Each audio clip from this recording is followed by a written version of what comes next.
Now, Positively Ernie with Ernie Anastos, a New York TV legend and radio host with great positive stories and interviews. Thanks, Ernie. You're the best. And now, here's Ernie. And hi, everybody. Welcome to the show. We're talking about good things today, as always, with good people. You want to talk about a good person? Oh, my God. I want you to meet Joan Lunden. Does she need an introduction? Hold my hands, will you, please? My goodness. Unbelievable. She is the best. I introduced you when you came to New York. 1978, Joni. Yes. Channel 7 Eyewitness News. Do you remember that day? I do. Oh, my God. Yes, of course. God, you were sitting on the set. You were with Roger Grimsby, and you introduced me my first day. It was July 4th.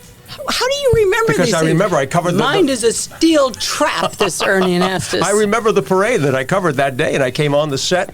You are unbelievable. We've known each other, I can't tell you how many years, since 1978. Yeah. And you have done so many great things. I want people, if we have time, okay. I wish we had a whole day to talk to you. But Joan Lunden has done everything. I mean, how many years were you on Good Morning America?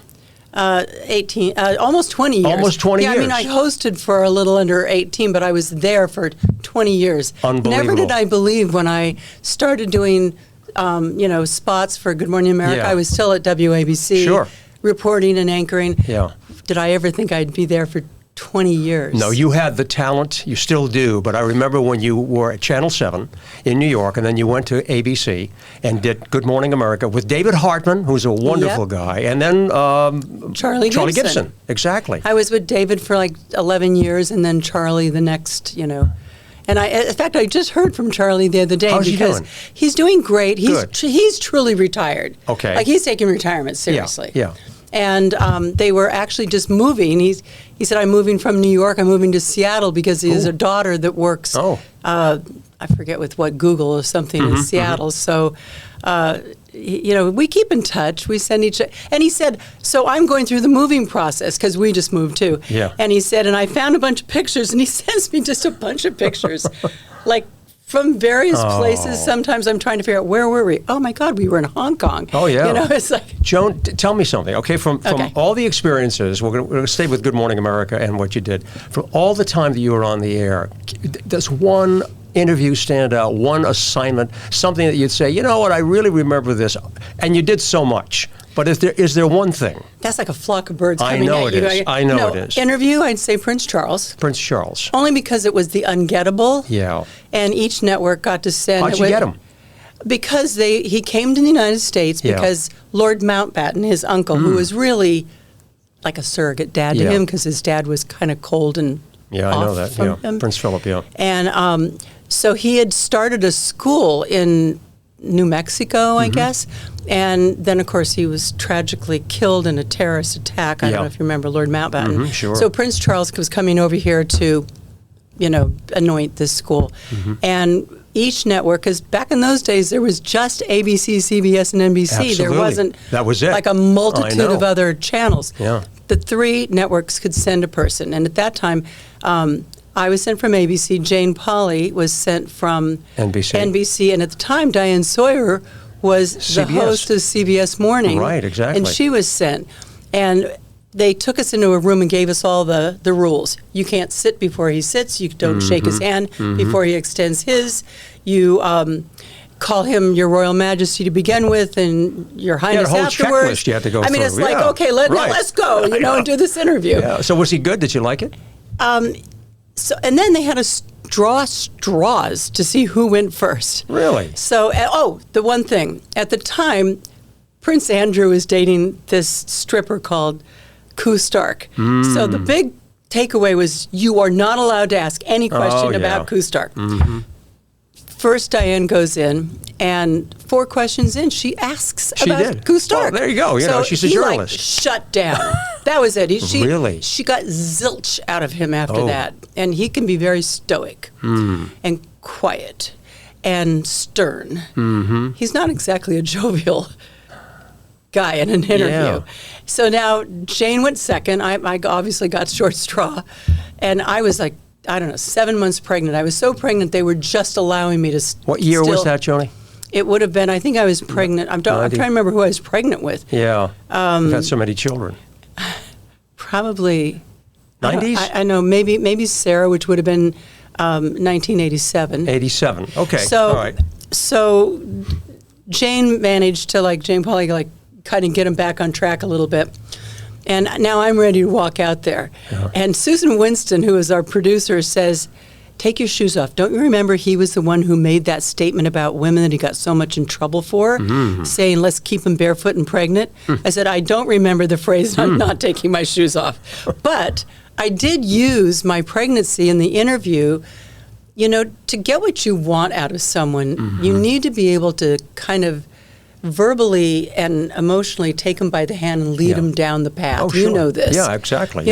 People attack senators on Capitol Hill and, why'd you do that? And then they give you what they want to say. Yeah, right. If you approach them and say, gosh, this is an interesting bill. Tell me how you came about doing this. Right. They'll tell you everything. Exactly. Well, they open up. It's all because how you bring them approach into it. the tent. Exactly. So, of course, I said to him, I'm pregnant right now. I know your wife is pregnant, too. We weren't supposed to ask anything about Diana or kids. Well, you had a lot of rules, man. Oh, a lot of rules. My goodness. So here you are with Prince Charles, and you ask him what question? And I said, when you're here opening this private school, you grew up always at a private school, living away at a private school. Yeah. And now you have a son, and your wife is pregnant again.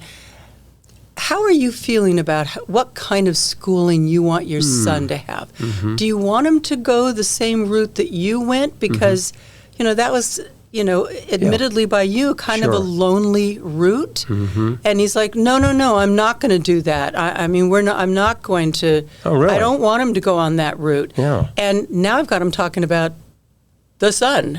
And I said, I get this sense that, having gone down that route, that maybe you and Diana want to try to have a little bit more of a normal So you got into life. the Diana thing, didn't you? Now I got Diana into the conversation. Right. You opened it up. And I finally, in the end, got to say, and by the way, how is Diana doing? I don't want to forget to ask that. Yeah. Oh, she's doing fine. I'm the only one that got anything. That was it. Fantastic. That was it. They didn't shut you down. Well, you know how to do it. It's how you walk down the path. Joni, you've done so many different things. Talk about interviews, talk about stories. And, when you think about it, right now, at this stage of life, you and I are both still active. And you're doing a lot of things. You continue to do that. Do you think the secret to feeling young, looking young, and enjoying life... I think maybe we just have some good genes. Genes help a lot. I think. No, they do help, but you have to be active. But your way of life is also very important. Staying active, eating healthy. Yeah, but your mind is always working. And I think continuing to work. Yeah, absolutely. I see people all the time out and they'll say, or how are you enjoying retirement? Now, I have a show on PBS called Second Opinion with Joan Lunden. It's about healthcare. I have a podcast with Washington Post and Cleveland Clinic on the future of healthcare. I'm writing my 11th book. 11 books. I have yours right here. That was Wait a minute, right here. I'm writing my autobiography right now. Look at this one. This is available wherever you buy your books. And this is by far my funniest book. Why did I come into this room? Yeah. A candid story about aging. That's a great title, aging. by the way. I like that. And you're talking about aging. My husband said, you can't say that. That's like, talking about, is it dementia? Like that 80% of the public at a certain age? I said, yes, I'm going to talk about all those things. But you covered that subject, with good information and with some humor, which I think is very important. How about chapter 13? Which is, I laughed so hard, tears rolled down my leg. Come on, every woman over a certain age has a leaky bladder. Or one of my other favorites is... So good to go through this right there. Really, it's like we're sitting in, we're sitting at my house now, we're just talking. We're not even on camera here, so go ahead. My last one, which is I want to be cremated. It's my last chance I remember, yes, for in the book. Smoking hot body. This is great stuff because it's you. It's you. You weren't afraid to say who you were. I write, will it really matter in 5 years?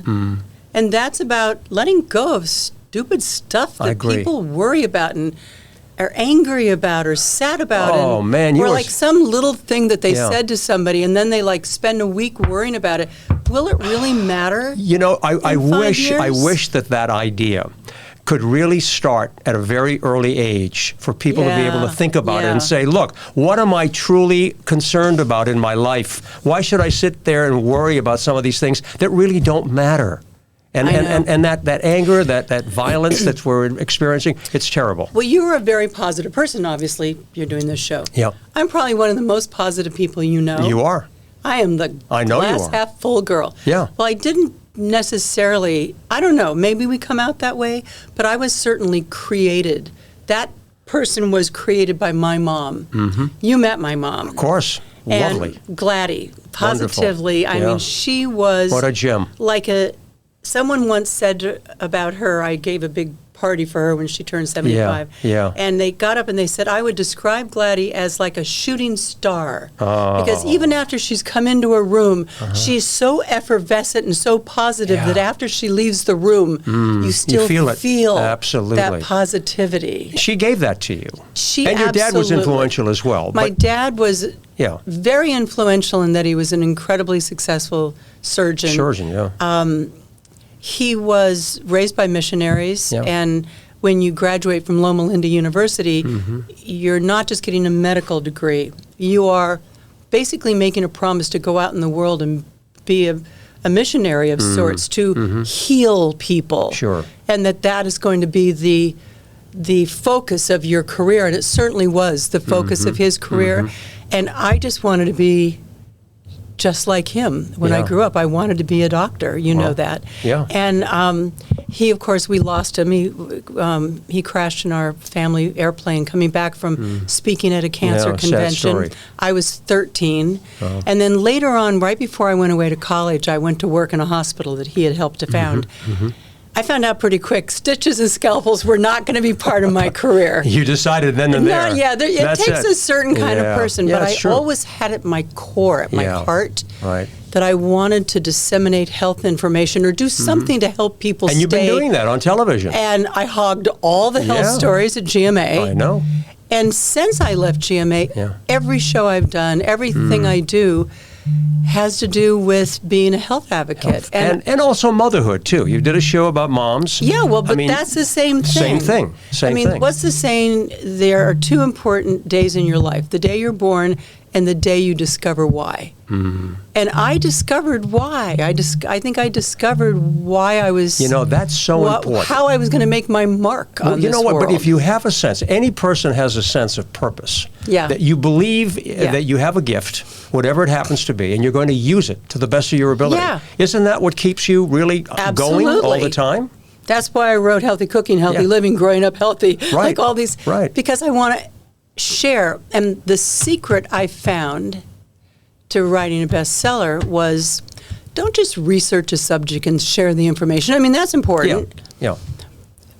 Be as authentic and raw and honest. Be yourself. As you possibly can. Be yourself, exactly. And that really, to me, has been the secret to how I've written successful books. So now I'm writing my autobiography. Yeah, that's going to be great. I can't wait for that. Let me ask you a question, because a lot of people ask me the same thing. Okay, I've done all these different things, won the awards and so forth. What do you want to do next? Now, I'm not going to answer that right now. I'm going to ask you, from all the things that you've done, you're writing the autobiography and so forth, but is there something that you'd say, I'd like to still do this. I'm still excited about whatever it happens to be. Joan Lunden, what is it?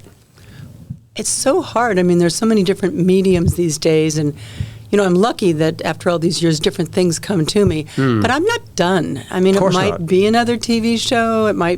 It's certainly going to be another book, and not just the autobiography. Like, I've been writing this autobiography for a while, and then things come up, and like I see that aging is something everyone's talking about. Like, okay, put the autobiography away, write a book about aging, and I'm glad I did it because I had a ball.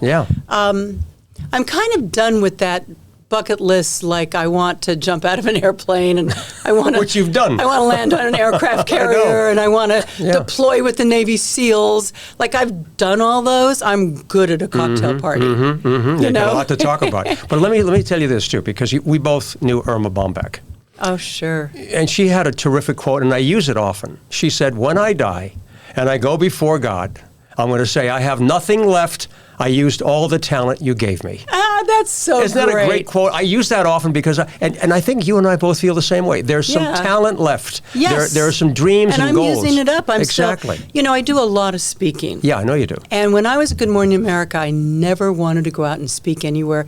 It scared me to death. And people would say, how can you be scared and unnerved in front of 300 people when 26 million people see you every morning? Right. I said, yeah, but I don't see any of them. I see my stage manager. Right, it's just that camera. And it used to really unnerve me. And I had a great excuse. I'm so sorry. I know you want me to speak at this wonderful event, but I don't know next year on that day where Good Morning America might have me in the world. What changed it? So when I left Good Morning America, I was asked to... Tony Robbins approached me and said, I'm doing a speaking tour over the next 3 years. I'd like to hire you to speak at all of these. He's a giant. He's a giant. Yeah. And so I remember I went to the first one. It was like, I don't know, Atlanta or Detroit in the big stadium where the basketball team plays. Like, it was a 26,000, and there were like 26,000 people there. I'm sure, I could never figure out how do you fill these stadiums. Well, he's a big name. But he's amazing. Sure. And he would always have me, and so he said, I want you to I get one of my speakers to do the breakfast, I get another one to do the lunch. People pay, I don't know, whatever, $350 extra to go to the breakfast, and you'll just answer questions and talk. And that was one of the best things ever, because it just made me get comfortable extemporaneously speaking and answering questions with no script. That was a huge crowd, though. Wow. And then when I'd go into the arena, and he always had me go first because I was always the morning girl. Oh, yeah. And the first time it was like surreal. I mean, I used to get like red and blotchy on my chest. Man, you were all nervous. It was just torture to me. But that was like baptism by fire. Yeah. And little by little by little, I am living, walking proof that you can turn a total fear into a total passion. And it works for you. Speaking today, I probably do 30 speeches a year. Yeah. I don't get nervous. I get excited about it. So you took what was bothering you and you turned it into an asset. I used fear and turned it into fuel. But isn't that a wonderful feeling when you overcome something? Yeah. When you're able to say, I did this. And it gives you the power and the strength to keep going. If you were to give advice to a young person, whether they're going into the broadcasting business or not, but just something that you have gained your experience through life, what little nugget would you share with somebody and say, this is what I think you should think about and remember? First of all, you got to be open to opportunities, because people hear them all the time, but like they think, oh, maybe for somebody else. Like, don't sell yourself short. Here's my motto that I've somehow came by early on and have lived by ever since. Okay. Whenever anyone asks you if you can do something, just say yes. And then go figure out how to do it. Just because you haven't done it before, when you think about your capabilities, don't just think about what you're doing right now and what you've done in the past. Think about all the things that you might be good at if you just had the opportunity to try it. But you know what? You have to gain some type of confidence. Now, you're a mother. Okay. And I want you to talk a little bit about the kids. You're a mom, and you know one of the best things you can give your child is a sense of self-esteem. Yeah. To feel good. And if they're going to follow that philosophy that I'm going to try this, I'm going to say yes to it, they've got to feel good about themselves. So how do you do that with your kids? So I always say that, when people introduce me at speeches and she's covered, 5 presidents, 3 royal weddings, blah, blah, blah. And in her spare time, she has 7 kids. It's always the 7 kids that get the applause. Of course. Because that's our hardest job. It really is. I know. So I have 3 older girls that I had them all when I was at Good Morning America, and they are all amazing adults. I know them all. And, Jamie's a podcast host, a wellness coach, Instagram influencer. Gratitude. I mean, she has a gratitudeology. Sure. The podcast, she has Off the Gram. She's represents a huge line called Zuda on QVC. She's just amazing. I wonder where she got that from. I wonder where she got all this from. And she has 2 adorable little boys, 8 and 4. And then Lindsay, she's the next one down, and she she has this artistic flair, and I don't know where she got it, but she started doing things with Play-Doh, and she now is a Play-Doh artist that for Netflix. I've seen her work. And it's like she did the Mutant Ninja Turtle movie right now. She did the Paw Patrol movie. She does like signing boards for mitzvahs. It's like crazy. And she has 2 beautiful little kids, Parker. Yeah. She's in 3rd grade, and little Leo, who's just so cute. You could just eat him alive. And then there's Sarah, and Sarah is 4 years younger. She's 36, 40, and 43. And Sarah a lot is of experience. Like a video production supervisor. She's incredibly think out of the box creative, and she does this for a lot of high profile. And I remember Sarah called me one time. I talked her into going on during a summer on this across Honduras trip instead of going on go to Europe and like flit around. I had her go on this trip that was hiking a mountain and going down the rapids of a river and all this. She said, I got on the side of this mountain and I just wanted it to be over. I wanted a helicopter to come and get us. And then I remembered what my mom always said, you have to want it more than you're afraid of it. Sure. I want this more than I'm afraid of it. I said, oh my God, that I made actually it influenced her. You see and the then influence? The younger kids, though, I think are hard. You know, I have 2 sets of twins, 20 years old and 18 years old. But they're growing up in a very different world. And why is it so different? Tell me what do you worry about? iPhone, okay, what do you worry about? One word, iPhone. If I was running the world, I would end TikTok tomorrow. Okay, let me just go on record. It's all on the phone. I agree with you. Gone. Yeah. It's horrible influence on our children. And China that gave to us, it's banned in China. Like, does that not tell you something? Let me tell you something. You know that I taught for a while at Lehigh University. It was on my bucket list, teach at a university. And you did it. And I did it. They asked me. I never taught it anywhere. And so I had to come up with a synopsis of the class and this curriculum and book guests and the whole thing. And, you know, and when I was there, it was once again trying something I'd never done before. And it was a lot of work. Like really, really a lot of work. But, you know, I think that my kids see that and they say, oh, wow, she did something totally out of the box. So one day I asked my 38 students, 18, 19, 20 years old, we'd come off the big anniversary of 9/11. I said, did any of you watch any of the wonderful documentaries? Not one hand went up. I said, by the way, do you guys where do you watch your news? You watch it on TV? Yeah. Not one hand. Oh, I'm not surprised. And I said, all right, I take personal offense to that. It's here on the phone and it's social media. So do you get it on your laptop? Yeah. 1 or 2 hands. So wait a minute. You guys get all of your news off your phones? Sure. Yep, everyone. Yeah. I said, so how many of you have downloaded something, CBS, NBC, ABC, NPR, New York Times, anything that you're going to get news every day? Right. None. Of course. I said, okay, so your assignment for today is you have to download something that's going to give you news on a daily basis. I said, do you think on TikTok they're going to tell you what's going on in Ukraine or what's going on? I was so astounded and so... Oh, by the way, by the end of the class, I made everyone put away anything technical. They had put away iPads, laptops. I said, I don't know whether you're taking notes or whether you're choosing between the red and the blue Nikes. But Joan, you know, it's a way of life. And they all changed. They started asking my guests questions. There you go. Their grades went up. Well, you have to give them some guidance. But, you know, the phone is what everybody's locked into.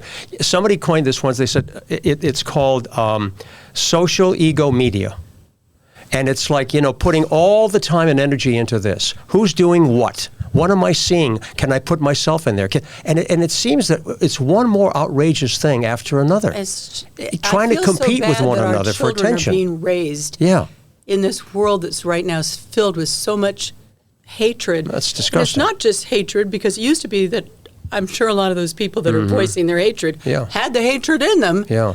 But now we've given everybody permission to anonymously verbalize. Well, you just said the key, anonymously. You and I as journalists have always been careful about sources and making sure that we have integrity and facts and information correct when we're reporting. Now anybody can do it. and say anything you want, and there's no accountability. And that's they can a big put part it of the up as problem. though they're another news outlet when they're not a news outlet. And the other thing is that people believe it. I know. Okay, it's people sad. believe it. Is it But news or views? You can't put the toothpaste back in I the know. tube, I don't think. I know. It's a sad Think of how thing, much but- has changed since you and I started reporting. Yeah. A couple of quick questions that I'd Okay. like to ask.